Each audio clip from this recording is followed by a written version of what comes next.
আসসালামু আলাইকুম everyone, welcome to the last part of Bangladesh blog. এই ব্লগটা মূলত ঢাকায় আমাদের লাস্ট ডেজগুলো কিভাবে কেটেছে সেগুলো নিয়ে একটু মেমোরিজ। এটা হচ্ছে ঢাকায় একদিন আম্মা রুটি বানাচ্ছিলেন আর আমি রুটি ছেঁকছিলাম, সেটারই একটা ক্লিপস নিয়েছিলাম।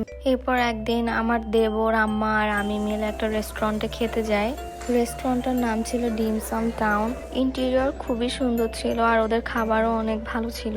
এই রেস্টুরেন্টটা মূলত আমার দেবরই আমাদেরকে সাজেস্ট করে। আমরা ঢাকা গেলে ওর সাজেশনে অলওয়েজ রেস্টুরেন্টে খেতে যাই আর ওর সাজেশনস গুলো অলওয়েজ অনেক ভালো হয়। এরপর খাওয়া দাওয়া শেষ করে আমরা পাশে একটা মার্কেটে একটু ঘুরতে যাই, বাট ওটার কোনো ক্লিপস নেওয়া হয়নি। এরপর আমরা ঢাকা ইউনিভার্সিটির দিকে চলে যাই, যেহেতু আমার দেবর সেখানেই পড়ে। তার ক্যাম্পাসে আমাদেরকে ঘুরিয়ে দেখাতে নিয়ে যায়, আর সেটারও তেমন একটা ক্লিপস নেওয়া হয়নি। আমি জাস্ট এই ইন্টারেস্টিং টাইপের একটা গাছ দেখেছিলাম, যেটার পাতাটা নিচের দিকে লাল রঙের আর উপরের দিকে সবুজ রঙের। ভাবলাম এটার ক্লিপস নিয়ে রাখি। এরপর হাঁটতে হাঁটতে আমরা এই পিঠা উৎসবের মেলার দিকে এসে পড়ি। এখানে ডিফারেন্ট টাইপের পিঠা, স্ন্যাক্স আরো অনেক ধরনের খাবার দাবার পাওয়া যাচ্ছিল। আমরা কিছু জিনিস ট্রাই করেছিলাম। এরপর হাঁটতে হাঁটতে একটু ভিতরে গিয়ে দেখি স্টেজ প্রোগ্রাম চলছে। সেখানে তখন নাটক পারফর্ম করা হচ্ছিল।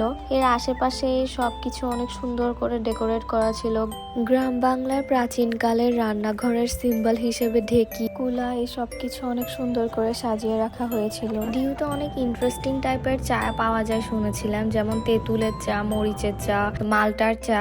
আমার ট্রাই করার অনেক ইচ্ছা ছিল, সেজন্য আমি ওই দিন মরিচের চা নিয়েছিলাম ট্রাই করতে। এরপর একদিন আমি এই পোলাওটা রান্না করি, সো সেটার ক্লিপস নিয়েছিলাম।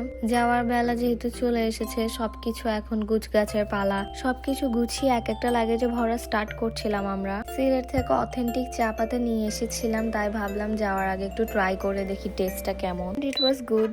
আমার নর্মাল চা পাতার মতোই লেগেছে, লাইক স্পানি চা পাতা যেটা আমরা সচরাচর খাই। আর এটা ছিল বাংলাদেশ ছাড়ার আগের দিন, তাই এটা আমাদের লাস্ট রিক্সা রাইড ছিল। লাস্ট ডে আমরা প্ল্যান করলাম যে সবাই একসাথে ডিনার বাইরে করি। আমরা খিলগাঁও অ্যালফ্রেস্কোতে চলে যাই ডিনারের জন্য। রেস্টুরেন্টের ইন্টেরিয়র আর এনভায়রনমেন্ট দুটাই অনেক ভালো ছিল, আর সত্যি বলতে ওদের খাবারও বেশ মজাদার ছিল। আমরা চাইনিজ কিছু আইটেমস অর্ডার করেছিলাম, যেগুলো আমাদের খুবই টেস্টি লেগেছে। আর সবকিছু মিলিয়ে খাবারের প্রাইসও আমাদের পারফেক্ট মনে হয়েছে। এটা হচ্ছে আমাদের বিদায়ের দিনের ক্লিপস। সবকিছু গুছিয়ে আমরা এয়ারপোর্টের দিকে রওনা দিয়েছিলাম। গিয়ে আমরা বোর্ডিং পাস নিয়ে আবার ফ্যামিলির সাথে বাইরে একটু দেখা করতে চলে আসি। বাইরে থেকে অনেক হাসি মুখে সবাইকে বিদায় দিয়ে এয়ারপোর্টের ভিতরে ঢুকি, কিন্তু ভিতরে গিয়ে আমি অনেক ইমোশনাল হয়ে পড়ি। এভরি টাইম আমার এমনই হয়। ফ্যামিলির সামনে আমি নিজেকে অনেক স্ট্রং রাখার চেষ্টা করি, যতটুকু সম্ভব কান্না না করার ট্রাই করি, কিন্তু পরে ঠিকই আমি অনেক ইমোশনাল হয়ে পড়ি। আসলে বাংলাদেশ আমাদের নিজের মাতৃভূমি, এখানে জন্ম, এখানে বড় হওয়া, পরিবার পরিজন, আত্মীয় স্বজন সবাই এখানে। সবকিছু রেখে বাইরে একটা অচেনা ভূমিতে যাওয়ার কষ্টটাই অন্যরকম। বাট যাই হোক, সবকিছুর মাঝে আমাদেরকে ভালোটাকেও খুঁজে নিতে হবে, এটাই জীবন। আলহামদুলিল্লাহ আল্লাহকে সবকিছুর জন্য। এখানে আমি বাংলাদেশের শেষ মুহূর্তে কিছু ক্লিপস নিচ্ছিলাম বাংলাদেশের উপর দিয়ে ফ্লাই করার সময়। আবার কবে আসা হবে সেটা তো আর জানা নেই। এখনো যখন আমি এই ভিডিওটা এডিট করছি, ইটস ব্রেকিং মাই হার্ট। আসলে এই good বাইজ are always very tough. এই ভিডিওটা এতটুকুই। এই ব্লগের মাধ্যমে বাংলাদেশ ট্রাভেল সিরিজের ইতি টানলাম। সবাই অনেক ভালো থাকবেন, আমাদের জন্য দোয়া করবেন।